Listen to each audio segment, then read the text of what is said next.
भारत पिछले कई सालों से यूएन की परमानेंट सीट को लेकर कोशिश कर रहा है, लेकिन हमेशा चीन कोई न कोई बहाना लगाकर भारत को यूनाइटेड नेशन का परमानेंट मेंबर बनने से रोक लेता है। भारत कई बार बोल चुका है कि यूनाइटेड नेशन में सुधार किए जाएं, लेकिन यूनाइटेड नेशन आज भी 1945 के हिसाब से चल रहा है। लेकिन आज के टाइम में दुनिया में पावर के डायनामिक बदल चुके हैं। अब दुनिया में नए देश नई पावर के साथ उभर रहे हैं, लेकिन कई सालों से यूएन के 5 परमानेंट देश ही आज भी दुनिया के फैसले अपनी मर्जी से ले रहे हैं। लेकिन लगता है अब भारत यूनाइटेड नेशन की परमानेंट सीट के लिए आर या पार के मूड में आ चुका है, और इसकी शुरुआत भारत ने की है सबसे बड़ी फाइनेंशियल सर्जिकल स्ट्राइक करके। दरअसल हाल ही में भारत ने यूएन को दी जाने वाली मदद में 54% की कटौती की है। पिछले साल हमने यूनाइटेड नेशन को करीब 382 करोड़ की मदद दी थी, लेकिन खबर आ रही है कि भारत ने इस साल यूएन को दी जाने वाली मदद में 54% की कटौती की है, और इस साल भारत यूनाइटेड नेशन को सिर्फ 182 करोड़ की मदद देगा।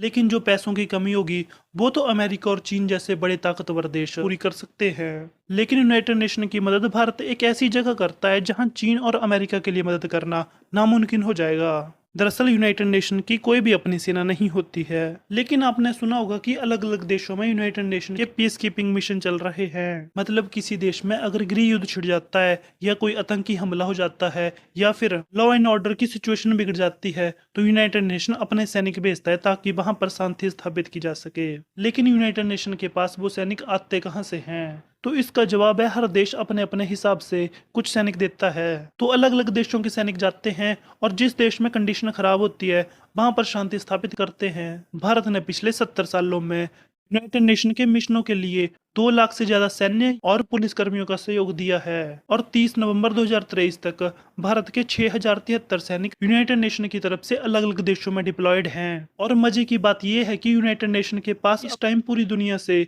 कुल मिलाकर 66,839 सैनिक हैं, यानी कुल सैनिकों का 10% यूनाइटेड नेशन को भारत ने दिया है। इन मिशनों में कई बार सैनिकों की जान भी चली जाती है। तो विकसित देश जैसे कि चीन, अमेरिका और यूरोप के देश अपने सैनिक वहां भेजने से कतराते हैं। तो मुझे लगता है भारत की अगली स्ट्राइक इतने ज्यादा सैनिकों के भेजने की रोक पर होगी, और इसका दबाव यूनाइटेड नेशन पर फाइनेंशियल दबाव से ज्यादा पड़ेगा।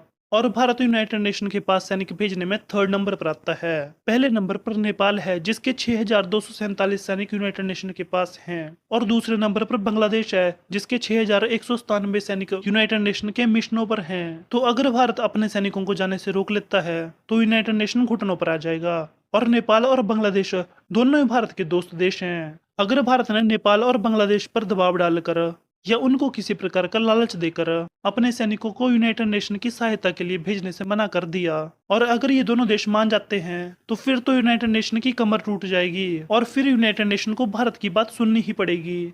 बाकी तो आने वाला टाइम बताएगा यूनाइटेड नेशन भारत की बात सुनेगा या नहीं। आई होप आपको वीडियो अच्छी लगी होगी। वीडियो देखने के लिए धन्यवाद।